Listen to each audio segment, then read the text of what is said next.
One thing that a lot of people don't think about is, can good thread go bad? So how do you know if your thread has gone bad or was never good in the first place? If you're pulling thread out of a bucket that's 10 for $1, even from a reputable brand, it's probably been sitting in a warehouse for a really long time. If you can start to pull out that thread and it changes colors, that means it's been bleached and it is no longer good. If the deal you find seems too good to be true, you can check things like the spool. Is it cracked or is it broken somewhere?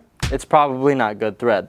And if you still have thread on a wooden spool, well, that hasn't been around since the 80s, so it's probably a good time to chunk it. And if I'm not sure about the quality of the thread, try the breakage test. What I want to do is wrap the thread around my fingers and give it a little pull. If it breaks immediately, it's probably no longer good. If it bounces and stays intact, you probably have a good thread. Here's your pro tip. Your black thread is your most likely thread to go bad fast. Why is that? Well, it never starts out as black. It probably started out as a red or a green, didn't pass its test, and got dyed darker and darker and darker until it became black.